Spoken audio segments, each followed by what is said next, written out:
तो फिर से आज हम लोग एक सवाल देखते हैं। इसमें पिता और पुत्र के आयु के बीच में डिफरेंस का मतलब रेशियो ज्ञात करना हम लोगों का। चलो भाई देखो अब मैं क्या करता हूँ। सवाल ये है कि पिता का वर्तमान आयु 52 वर्ष और उनके पुत्र का आयु 26 वर्ष है। तो निम्नलिखित का अनुपात ज्ञात कीजिए। पहला क्वेश्चन है, पिता की आयु का पुत्र की आयु से जब पुत्र का आयु 6 वर्ष था। यानी मेरे दोस्त कहने का मतलब ये है कि सवाल में ये आपसे पूछ रहा है कि पहले पिता का वर्तमान में 52 साल था तो उसका बेटा 26 साल, यानी बाप उसका दोगुना तो उसका बेटा मतलब बेटा से बाप दुगुना उम्र का था।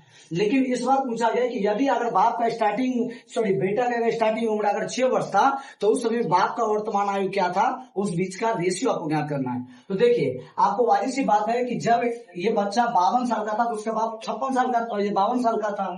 तो दैट मीन्स कहने का मतलब कि यदि अगर उसका अभी वो बच्चा जो है, मान लीजिए अगर उसका पुत्र का भी आयु अगर 6 वर्ष है, तो कुछ आपको मत करना है। पिता का आयु जो है वर्तमान, जो पुत्र का आयु जो था,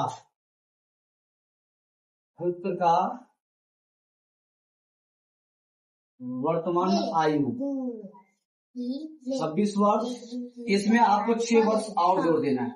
दैट मीन्स कि 32 वर्ष, यानी जिस समय में लड़का मतलब 6 वर्ष का था उस समय उसका पिताजी जो था वो कितना वर्ष का था, 32 वर्ष का था। अब पूछ रहा है कि उसका रेशियो ज्ञात कीजिए। तो 32 वर्ष का पिताजी हुआ तो 6 वर्ष का उसका लड़का था। इसको जब 2 से काटेंगे ये हो जाएगा 16 और ये हो जाएगा 3, यानी 16/3। ये सवाल का आंसर है।